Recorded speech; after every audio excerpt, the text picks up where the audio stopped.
Assalamualaikum warahmatullahi wabarakatuh.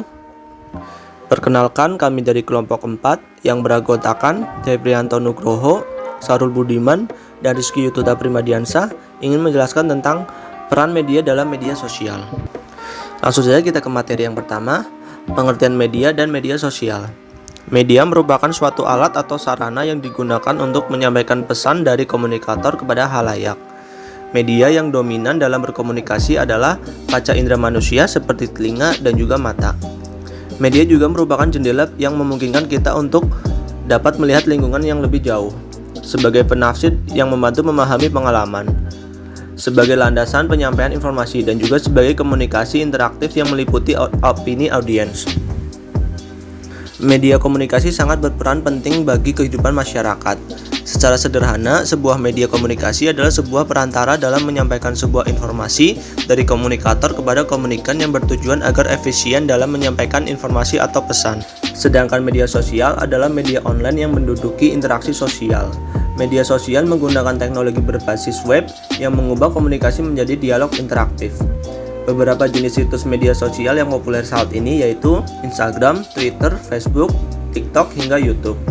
Vanjik mengungkapkan bahwa media sosial adalah platform media yang memfokuskan pada eksistensi pengguna yang memfasilitasi mereka dalam beraktivitas maupun berkolaborasi.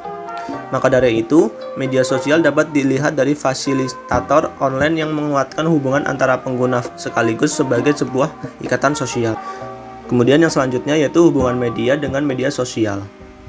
Media massa memiliki posisi yang penting dalam kehidupan masyarakat, sehingga media massa ditetapkan sebagai komunikasi massa yang berperan sebagai komunikator serta agent of change, menjadi pelopor perubahan dalam lingkungan publik yang dapat mempengaruhi halayak melalui pesan berupa informasi, hiburan, pendidikan maupun pesan-pesan lainnya, dan juga dapat dijangkau masyarakat secara luas. Sebagai bentuk pentingnya media dapat dilihat dari pengaruh yang dirasakan oleh halayak, mulai dari aspek kognitif, efektif, hingga konatif dari media massa dan dampak positif negatif dari media sosial.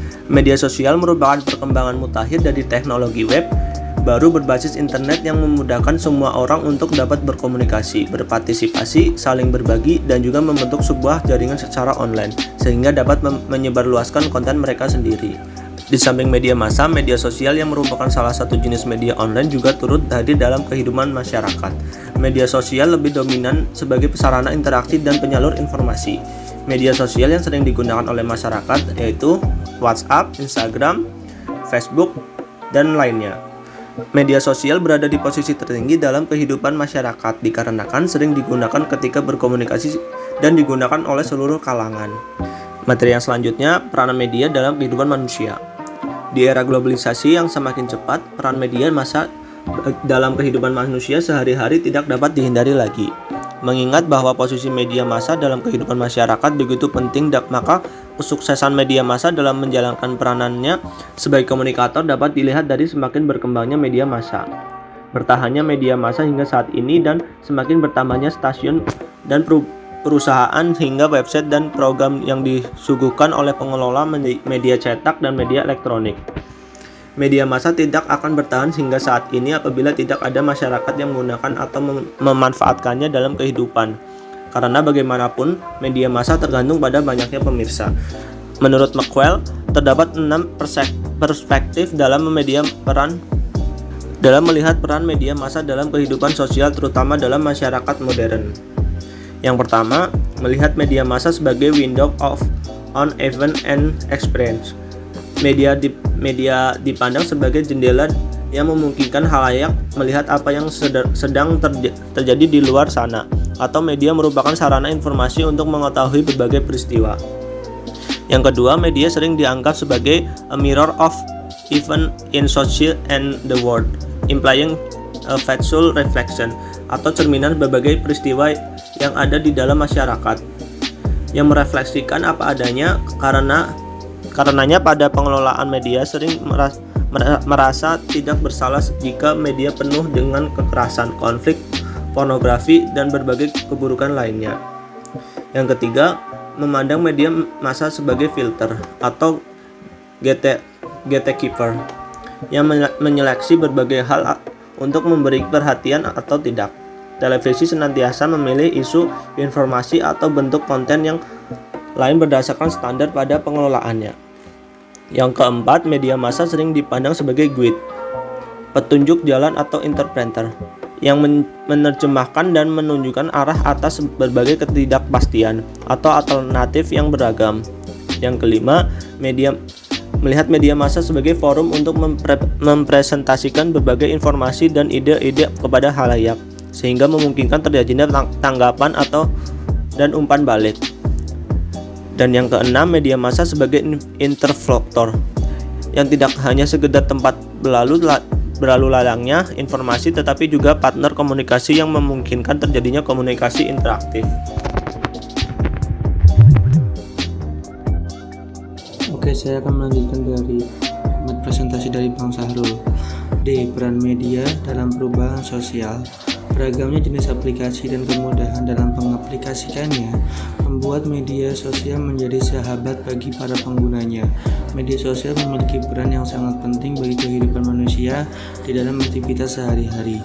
Tentunya semua orang menggunakan media sosial sebagai media mencari informasi, menambah wawasan, memudahkan seseorang dalam berkomunikasi, dan masih banyak hal lainnya seperti berperan dalam suatu perubahan sosial. Perubahan sosial merupakan perubahan variasi cara hidup seseorang akibat dari adanya penemuan-penemuan baru dalam masyarakat, seperti halnya media sosial yang saat ini dapat merubah perilaku manusia menjadi individual karena lebih mementingkan dunia maya dibandingkan dunia nyata. Peran media massa dalam media online. Perkembangan media massa akan membantu media baru atau media secara online melalui sarana media sosial akan semakin kuat untuk memberikan informasi kepada masyarakat baik secara online maupun secara manual. Hal ini dikarenakan media online langsung dapat diakses secara langsung oleh masyarakat secara cepat dan memberikan informasi yang akurat. Namun terkadang informasi melalui media online disalahgunakan oleh pihak-pihak yang tidak bertanggung jawab untuk menyebarluaskan informasi yang tidak dapat dipertanggungjawabkan atau hoax. Adanya perkembangan media secara online menyebabkan media massa yang bersifat manual mengalami pergeseran dan kurang mendapatkan tempat di masyarakat. Hal ini menyebabkan media massa saat ini banyak yang gulung tikar akibat perkembangan media secara online. Oke, kesimpulannya adalah media sosial atau disebut dengan jejaring sosial menyita perhatian masyarakat Indonesia khususnya remaja. Media sosial dinilai bisa menjadi wadah bagi karya, opini, dan tanggapan, bahkan media untuk mengekspresikan keadaan yang terjadi.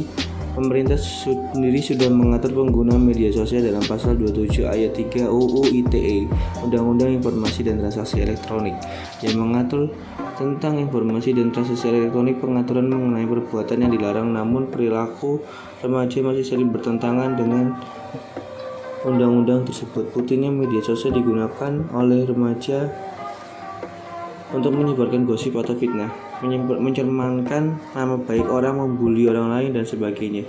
Perilaku agresif verbal ini adalah suatu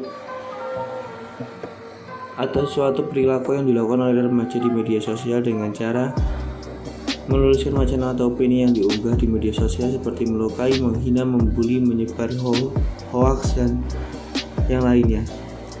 Sedangkan konsep diri adalah cara pandang secara menyeluruh tentang dirinya yang meliputi kemampuan yang dimiliki, perasaan yang dialami, kondisi fisiknya dirinya maupun lingkungan terdekatnya. Pengambilan data untuk mengungkapkan dua variabel di atas menggunakan suatu konsep diri dan agresi verbal yang disusun menggunakan pendekatan teoritik. Penelitian ini dilakukan mengetahui hubungan konsep diri dan agresi verbal dan pada remaja penggunaan media sosial. Dan karena ketidakpuasan diri inilah yang menyebabkan remaja melampiaskan di media sosial dengan memberikan respon yang negatif. Oke, cukup sekian dari kelompok 4, kurang lebihnya mohon maaf. Bila taufik wal hidayah, wassalamualaikum warahmatullahi wabarakatuh.